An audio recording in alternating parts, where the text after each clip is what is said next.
নিজের ব্যবহার করা পুরাতন কাপড় অন্য কাউকে দিলে উক্ত ব্যক্তির কোনো ক্ষতি হয় কিনা। অজুর মাঝখানে যদি বায়ু নির্গমন হয় তাহলে কি আবার অজু করতে হবে? কবর খোঁড়ার পর দাফন করার আগ পর্যন্ত কি খালি কবর পাহারা দিতে হয়? আমি এক মেয়ের সঙ্গে হারাম সম্পর্কে ছিলাম, কিছুদিন পর সে বিয়ে করে ফেলে, কিন্তু এখনো আমি তাকে ভুলতে পারি না। তার প্রতিও মায়া আরও বেড়েছে। সে নিজেও মাঝে মাঝে মেসেজ দিয়ে বলে আমাকে ভুলতে পারে না এবং খুব মিস করি।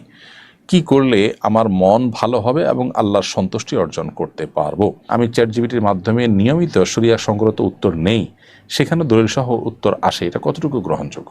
আমার পছন্দের পোশাক কামিজ, কিন্তু আমার স্বামী আমাকে শাড়িতে পছন্দ করেন।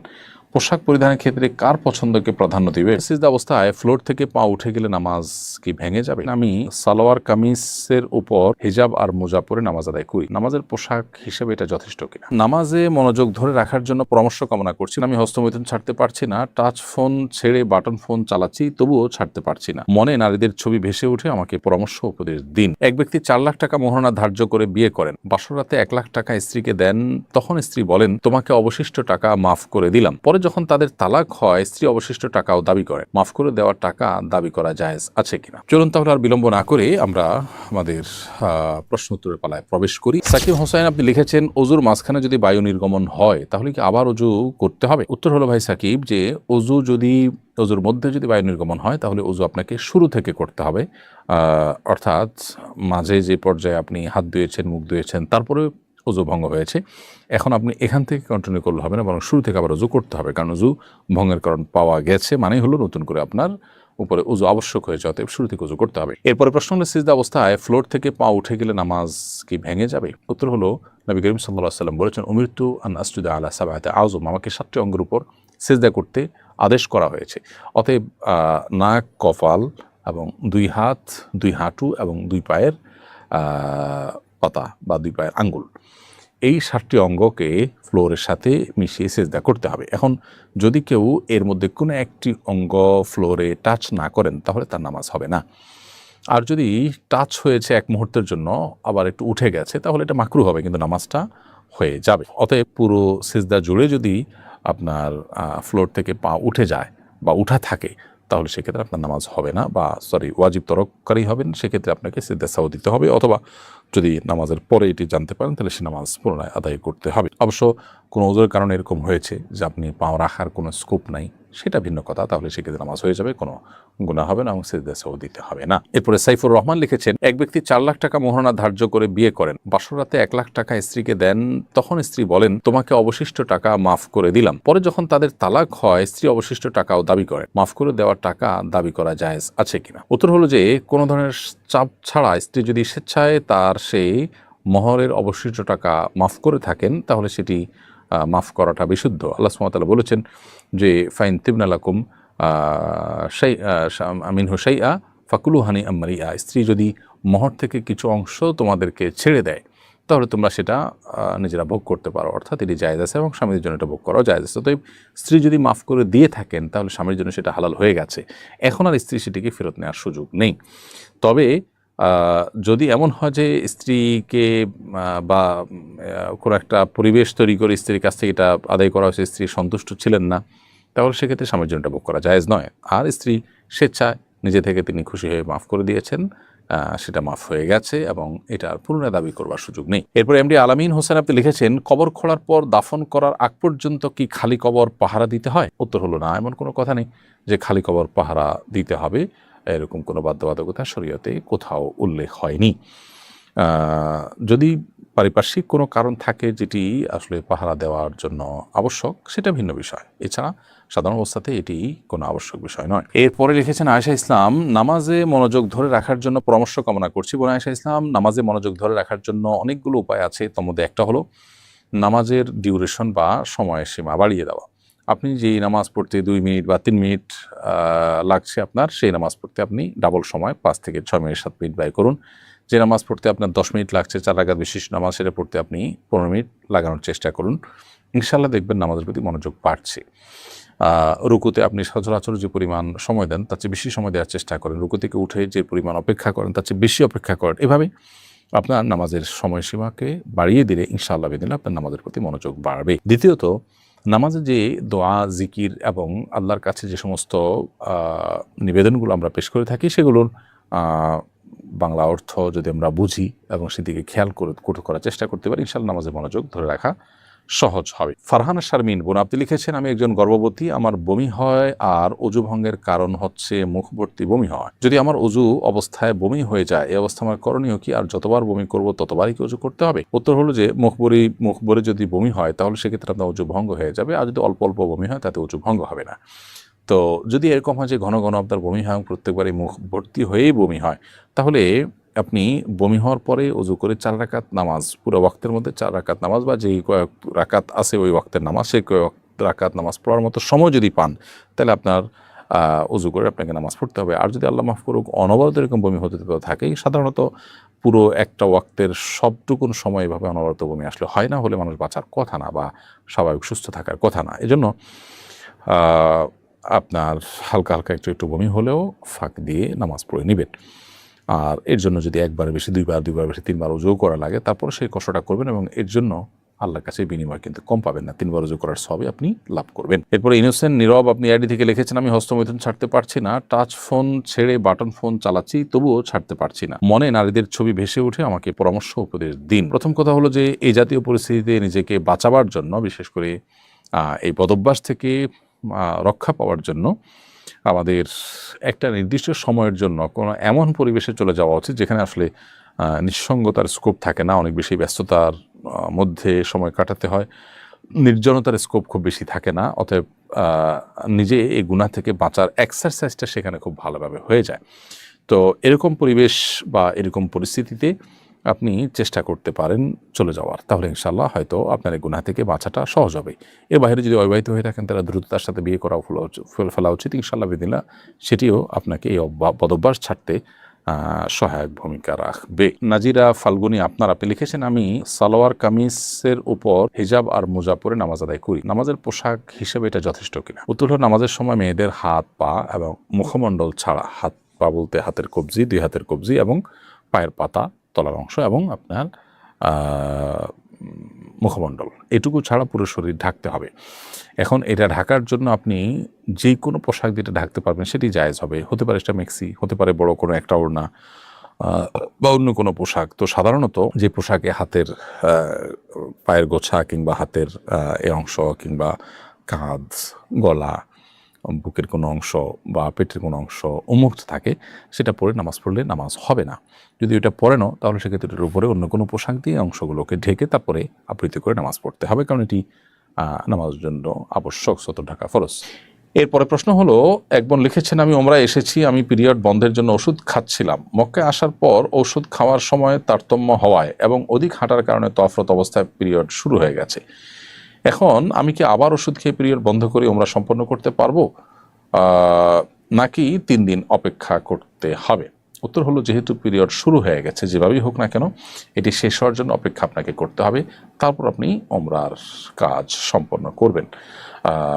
বরং আপনি ওষুধ খেয়ে এখন বন্ধ যদি করেন সেক্ষেত্রে এটা স্বাভাবিকভাবে পিরিয়ড বন্ধ করা হবে না, বরং পিরিয়ড বন্ধ হওয়ার জন্য আপনাকে অপেক্ষা করে তারপরে আপনার ওমরা নতুন করে তওয়াফ সাই করতে হবে। এহরাম পরেছেন তখন আপনার পিরিয়ড ছিল না বা ছিল, তাতে কিছু আসে যায় না। এখন পিরিয়ড শুরু হয়ে গেছে, আপনি হোটেলে অপেক্ষা করবেন, পিরিয়ড শেষ হবে, তখন ওমরার যে কার্যক্রম তওয়াফ সাই এগুলো শেষ করে ওমরা শেষ করবেন। এরপর এমডি আলামিন হোসেন আপনি লিখেছেন, কবর খোঁড়ার পর দাফন করার আগ পর্যন্ত কি খালি কবর পাহারা দিতে হয়? উত্তর হলো, না, এমন কোনো কথা নেই যে খালি কবর পাহারা দিতে হবে, এরকম কোনো বাধ্যবাধকতা শরীয়তে কোথাও উল্লেখ হয়নি। যদি পারিপার্শ্বিক কোনো কারণ থাকে যেটি আসলে পাহারা দেওয়ার জন্য আবশ্যক, সেটা ভিন্ন বিষয়, এছাড়া সাধারণ অবস্থাতে এটি কোনো আবশ্যক বিষয় নয়। এরপরে আর রাজিবুল আপনি আইডি থেকে লিখেছেন, আমি এক মেয়ের সঙ্গে হারাম সম্পর্কে ছিলাম, কিছুদিন পর সে বিয়ে করে ফেলে, কিন্তু এখনও আমি তাকে ভুলতে পারি না, তার প্রতিও মায়া আরও বেড়েছে, সে নিজেও মাঝে মাঝে মেসেজ দিয়ে বলে আমাকে ভুলতে পারে না এবং খুব মিস করি, কি করলে আমার মন ভালো হবে এবং আল্লাহর সন্তুষ্টি অর্জন করতে পারবো? ভাই রাজিবুল, হারাম সম্পর্ক থেকে বের হয়ে আসার জন্য মানুষের দৃঢ় সংকল্পের কোনো বিকল্প নেই। হারাম সম্পর্ক আপনাকে জাহান্নামী করে তুলবে এবং দুনিয়ার জীবনকেও আপনার জাহান্নামে পরিণত করতে পারে। আল্লাহ এবং তার রাসূল সাল্লাল্লাহু আলাইহি ওয়াসাল্লাম নিষিদ্ধ করেছেন, সেজন্য এই পথ থেকে বের হয়ে আসার জন্য দৃঢ় সংকল্প এটি আপনাকে ফিরিয়ে আনতে পারে এবং সেটা আল্লাহর কাছে চেয়ে নেওয়া এবং নিজের পর নিজে কঠোর হওয়াটা হলো সবচেয়ে বড় বিষয়।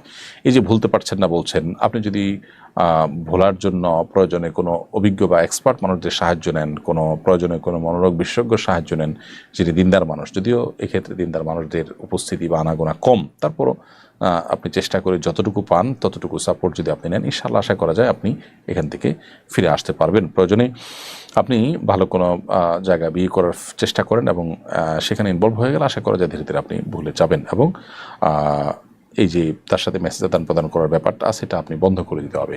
প্রয়োজনে মোবাইল চেঞ্জ করা, তার নাম্বার চিরতরে যাতে আর পাওয়ার কোনো রাস্তা না থাকে সে রাস্তা বন্ধ করে ফেলা, দূরে কোথাও চলে যাওয়া, এরকম কোনো উদ্যোগ নেওয়া উচিত। কিছুদিন কষ্ট হলে এরপরে ঠিক হয়ে যাবে ইনশাআল্লাহ, তাই না?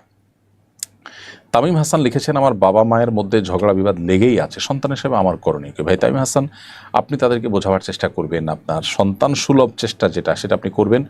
এর বাহিরে অন্য কারোর মাধ্যমে তাদেরকে বোঝানো, কাউন্সিলিং করানো, নাসিহা করানো, আপনার নানা বাড়ি দাদা বাড়ির এমন লোকজনকে এখানে ইনভলভ করা যাদেরকে ইনভলভ করলে আবার ঝামেলা আরও বাড়বে না বরং কমবে, এরকম অভিজ্ঞ মানুষ এবং উভয়ের কাছে রেসপেক্টেবল মানুষকে ইনভলভ করতে পারেন, অথবা এমনভাবে কৌশলে এটি সমাধানের পথ আপনি বের করতে পারেন যাতে নতুন করে তাদের মধ্যে সমস্যা না বাড়ে। একান্ত না পারলে আপনি আপনার চেষ্টাটুকু করবেন এবং আল্লাহর কাছে দোয়া করবেন, কিন্তু নিজে থেকে কোনো প্রকার বেয়াদবি করা বা অন্যায় করা কারোর প্রতি সেটি কিন্তু আপনার জন্য জায়েজ হবে না। ফারহানা শারমিন বোন আপনি লিখেছেন, আমি একজন গর্ভবতী, আমার বমি হয় আর অজু ভঙ্গের কারণ হচ্ছে মুখ ভর্তি বমি হয়। যদি আমার অজু অবস্থায় বমি হয়ে যায়, এই অবস্থা আমার করণীয় কি? আর যতবার বমি করব ততবারই কি অজু করতে হবে? উত্তর হলো যে মুখ ভরে যদি বমি হয় তাহলে সেক্ষেত্রে আপনার অজু ভঙ্গ হয়ে যাবে, আর যদি অল্প অল্প বমি হয় তাতে অজু ভঙ্গ হবে না। তো যদি এরকম হয় যে ঘন ঘন আপনার বমি হয় এবং প্রত্যেকবারই মুখ ভর্তি হয়েই বমি হয়, তাহলে আপনি বমি হওয়ার পরে অজু করে 4 রাকাত নামাজ, পুরো ওয়াক্তের মধ্যে 4 রাকাত নামাজ বা যেই কয়েক রাকাত আছে ওই ওয়াক্তের নামাজ, সেই কয়েক রাকাত নামাজ পড়ার মতো সময় যদি পান তাহলে আপনার অজু করে আপনাকে নামাজ পড়তে হবে। আর যদি আল্লাহ মাফ করুক অনবরত এরকম বমি হতে থাকে, সাধারণত পুরো একটা ওয়াক্তের সবটুকুন সময় এভাবে অনবরত বমি আসলে হয় না, হলে মানুষ বাঁচার কথা না বা স্বাভাবিক সুস্থ থাকার কথা না। এজন্য আপনার হালকা হালকা একটু একটু বমি হলেও ফাঁক দিয়ে নামাজ পড়ে নেবেন। আর এর জন্য যদি একবার বেশি দুইবার বেশি 3বার অজু করা লাগে তারপর সেই কষ্টটা করবেন এবং এর জন্য আল্লাহর কাছে বিনিময় কিন্তু কম পাবেন না, 3বার অজু করার সবই আপনি লাভ করবেন। এরপরে প্রশ্ন হলো, 7 মাস হলো কাজের উদ্দেশ্যে সৌদিতে এসেছি, এখনও একামা হয়নি, তাই গোপনে কাজ করতে হয়। রাষ্ট্রীয় আইন ভঙ্গ করে গোপনে কাজ করলে কি সে ইনকাম হালাল হবে? প্রথম কথা হলো যে শ্রমের বিনিময়ে পারিশ্রমিক নিচ্ছেন, আপনি যদি কোনো অবৈধ শ্রম না দেন বরং বৈধ বা লিগাল বা শরীয়ত দৃষ্টিকোণে কোনো অন্যায় কাজ না করে হালাল কাজ, যেমন এমন কোনো প্রোডাক্ট তৈরি করছেন যেটা হারাম না, সাধারণত সৌদি আরবে সেরকম প্রোডাক্ট নেইও সচরাচর, সো আপনার পারিশ্রমিক হালাল হবে, কারণ আপনি শ্রম দিচ্ছেন বিনিময়ে পারিশ্রমিক দিচ্ছেন, এটি হারাম হওয়ার কোনো কারণ নেই। তবে অবৈধ না থেকে আপনার বৈধ হয়ে যাওয়ার চেষ্টা করা উচিত। এটা ঠিক যে অনেক প্রবাসী ভাইরা বিভিন্ন দালালদের খপ্পরে পড়ে সেখানে গিয়ে বিপদে পড়েন, সেক্ষেত্রে নিরুপায় হয়ে আপনি অবৈধ হতে হয়েছে, সেজন্য আশা করা যায় আল্লাহ তাআলা আপনাকে মাফ করবেন। তবে দ্রুততার সাথে বৈধ হওয়ার চেষ্টা বা লিগাল হওয়ার চেষ্টা আপনার করা উচিত। রোকসানা করিম বর্ষা আপনি লিখেছেন, নিজের ব্যবহার করা পুরাতন কাপড় অন্য কাউকে দিলে উক্ত ব্যক্তির কোনো ক্ষতি হয় কিনা? ব্যবহার করা পুরাতন কাপড় অন্য কাউকে দিলে আপনার কোনো ক্ষতি হওয়ার আপাত দৃষ্টিতে কোনো কারণ নেই। তবে একটা বিষয় আছে, সেটা হলো যে ব্ল্যাক ম্যাজিক করার ক্ষেত্রে অনেক সময় মানুষের ব্যবহৃত কাপড় বা শরীরের চুলের অংশ এগুলো অনেক সময় ব্যবহার করা হয়। অতএব আপনি কোনো গরিব মানুষকে দিয়ে দিলেন, তিনি পড়লেন, তার জন্য পড়াতে কোনো অসুবিধা নেই। কিন্তু যদি এমন হয় যে কেউ এটা দিয়ে ব্ল্যাক ম্যাজিকের কাজে, সেহেরের কাজে যদি ব্যবহার করতে পারে সে আশঙ্কা থাকে, তাহলে সেটা অ্যাভয়েড করা দরকার, সেটা আপনার নিজের সেফটির জন্য, যদি এরকম ব্যক্তি হয় যাকে নিয়ে আপনার সন্দেহ হয়। বাট এছাড়া গরিব মানুষ একজনকে দিয়ে দিলেন, আননোন মানুষ বা অপরিচিত মানুষ, অথবা এমন মানুষ যিনি পরিচিত কিন্তু এটা তার দ্বারা আপাত দৃষ্টিতে করার কোনো কারণ নাই, তাহলে সেক্ষেত্রে এটা অবশ্যই তিনি ব্যবহার করতে পারেন। যিনি ব্যবহার করবেন তার কোনো ক্ষতি কোনো অবস্থাতে হওয়ার কোনো কারণ নেই। কাপড়ের মধ্যে কোনো লাভ ক্ষতির কিছু নেই। যদি মনে করে কেউ এরকম যে আরেকজনের ব্যবহৃত কাপড় পরলে তার অসুবিধা হবে বা ক্ষতি হবে, তাহলে সেটি এক ধরনের শিরকপূর্ণ বিশ্বাস। এরপরে জেসমিন হোসেন আপনি লিখেছেন, আমি চ্যাটজিপিটির মাধ্যমে নিয়মিত শরিয়া সংক্রান্ত উত্তর নেই, সেখানে দলিল সহ উত্তর আসে, এটা কতটুকু গ্রহণযোগ্য? ভাই বোন জেসমিন হোসেন আপনি লিখেছেন, আপনার প্রশ্ন উত্তর হলো যে চ্যাটজিপিটি বা এআই থেকে গবেষণা ইত্যাদির জন্য সাহায্য নেওয়া তো মৌলিকভাবে নাজায়েজ নয়, কিন্তু শরিয়ার প্রশ্নের উত্তর এই সমস্ত আপনার আর্টিফিশিয়াল ইন্টেলিজেন্সের উপরে পুরোপুরি নির্ভর করা উচিত নয়, বরং বিদগ্ধ ওলামায়ে কেরাম এর সহযোগিতা নেওয়া উচিত। হ্যাঁ, যদি আপনি ভালো মন্দ পরখ করতে পারেন, দলিল যাচাই বাছাই করতে পারেন, লিঙ্ক ক্লিক করে আপনি এই দলিলটা আসলে এখানে আছে কিনা সেটা যাচাই বাছাই করতে পারেন, তাহলে সেটা করে গ্রহণ করতে চাইলে সেটি জায়েজ আছে। কিন্তু অনেক সময় দেখা যায় এই সমস্ত জায়গা থেকে ভুল ইনফরমেশন আসে, সেজন্য কিন্তু আপনার এটা জায়েজ হবে না, বরং দেখা যায় যে এমন সব কথা বলে যেটা আসলে সঠিক নয়। তো এই জন্য এখান থেকে জ্ঞান অর্জন করতে হলে সে তথ্য যাচাই করার মতো ক্ষমতা থাকতে হবে, সুযোগ থাকতে হবে, তাহলে সেটি শর্ত সাপেক্ষে জায়েজ হতে পারে। এমদাদুল হক লিখেছেন, আমি কোরআন শরীফ 16 পারা মুখস্থ করেছিলাম, এরপর হিফজখানা ছেড়ে দিয়েছি, নিয়মিত তেলাওয়াত না করায় ভুলে গিয়েছি, এই অপরাধ থেকে মুক্তির উপায় জানতে চাই। ভাই এমদাদুল হক, নিয়মিত কোরআন কারীমের তেলাওয়াত করার চেষ্টা করতে হবে। কোরআন কারীম তেলাওয়াত করে বা হিফজ করে এরপরে মুখস্থ না থাকলে বা ভুলে গেলে সেটা কিন্তু গুনাহের কারণ। নবী সাল্লাল্লাহু আলাইহি ওয়াসাল্লাম মেরাজের রাতে যে সমস্ত বান্দার অপরাধগুলো দেখেছেন আল্লাহ তার সামনে উপস্থাপন করেছেন, এর মধ্যে সবচেয়ে ভয়াবহ অপরাধগুলোর মধ্যে থেকে একটা ছিল এটি, অর্থাৎ কোরআন কারীম মুখস্থ করার পর অবহেলার কারণে না তেলাওয়াত করার কারণে ভুলে গেলে সেটা অপরাধ এবং গুনাহ। অতএব আপনি এখন নিয়মিত তেলাওয়াত করে সেটি উদ্ধারের জন্য আপ্রাণ চেষ্টা চালান, এবং যদি আপনি তেলাওয়াত অব্যাহত রাখেন, অবহেলা না করেন, তাহলে সেক্ষেত্রে ভুলে গেলে আশা করা যায় আল্লাহ তাআলার কাছে আপনি গুনাহগার হবেন না।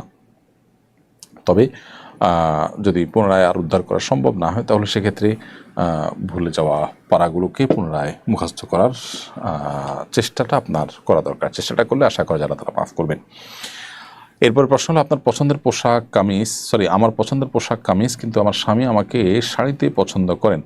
পোশাক পরিধানের ক্ষেত্রে কার পছন্দকে প্রাধান্য দিবে? এ বিষয়ে শরীয়ত কি স্ত্রীকে কোনো নির্দেশনা দিয়েছে?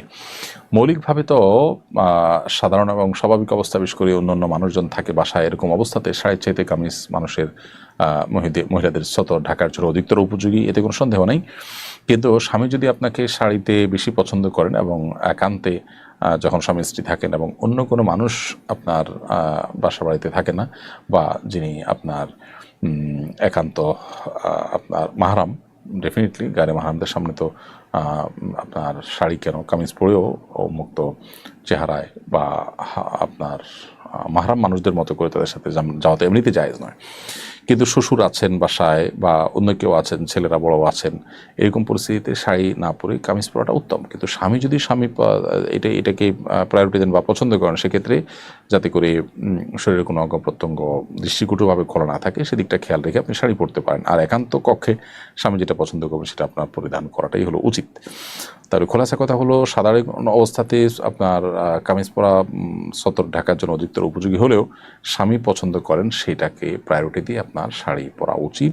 কারণ স্বামীর চরিত্র হেফাজত করা এবং তিনি যাতে কোনো পরনারীতে আসক্ত না হয়, সেই জায়গা থেকে আপনার তাকে সহযোগিতা করা উচিত এবং সে মানসিকতা রাখা দরকার। সেই জায়গা থেকে আপনি নিজের পছন্দের উপরে স্বামীর পছন্দকে প্রায়োরিটি দেওয়ার চেষ্টা করবেন।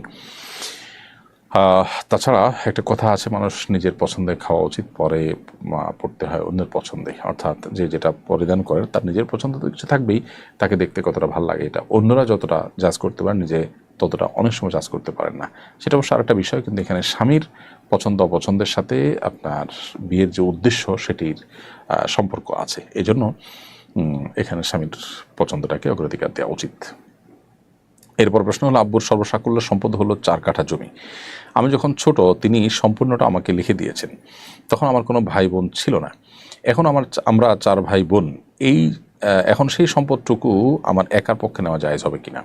উত্তর হলো, দর্শক, আপনার বাবা যখন আপনাকে পুরোটা দিয়েছেন তখন আপনার কোনো ভাই বোন যেহেতু ছিলেন না, অতএব সন্তান হিসাবে আপনাকে তিনি কোনো ল্যান্ড বা কোনো কিছু গিফট করতেই পারেন। এটি মৌলিকভাবে নাজায়েজ কোনো কাজ নয়। তো যেহেতু গিফট করেছেন এবং আপনিও মালিক হয়ে গেছেন, তারপরে দুনিয়াতে ভাই বোন এসেছেন, এখন আর আপনার সেই সম্পদের ভাগ তাদেরতে আবশ্যক নয়, কারণ ইতিমধ্যে আপনি এটা মালিক হয়ে গেছেন। বৈধভাবে মালিকানা আপনার হয়ে যাওয়ার পর এটির ভাগ ভাই বোনকে দেওয়া আবশ্যক নয়। যদি ভাই বোন অসহায় হয়, বাবার অন্য কোনো সম্পদ না থাকে, তাহলে এটা মানবিক কারণে আপনি তাদেরকে দেওয়া উত্তম, বাট আবশ্যক নয় আপনার জন্য। এরপরে প্রশ্ন হলো, নাজিরা ফাল্গুনি আপনি লিখেছেন, আমি সালোয়ার কামিজের উপর হিজাব আর মোজা পরে নামাজ আদায় করি, নামাজের পোশাক হিসেবে এটা যথেষ্ট কিনা? উত্তর হলো, নামাজের সময় মেয়েদের হাত পা এবং মুখমণ্ডল ছাড়া, হাত পা বলতে হাতের কবজি, 2 হাতের কবজি এবং পায়ের পাতা, তলার অংশ এবং আপনার মুখমণ্ডল, এটুকু ছাড়া পুরো শরীর ঢাকতে হবে। এখন এটা ঢাকার জন্য আপনি যে কোনো পোশাক যেটা ঢাকতে পারবেন সেটি জায়েজ হবে। হতে পারে এটা মেক্সি, হতে পারে বড় কোনো একটা ওড়না বা অন্য কোনো পোশাক। তো সাধারণত যে পোশাকে হাতের পায়ের গোছা কিংবা হাতের এ অংশ কিংবা কাঁধ, গলা, বুকের কোনো অংশ বা পেটের কোনো অংশ উন্মুক্ত থাকে, সেটা পরে নামাজ পড়লে নামাজ হবে না। যদি ওইটা পরে নাও, তাহলে সেক্ষেত্রে এটার উপরে অন্য কোনো পোশাক দিয়ে অংশগুলোকে ঢেকে তারপরে আবৃত করে নামাজ পড়তে হবে, কারণ এটি নামাজের জন্য আবশ্যক, সতর ঢাকা ফরজ।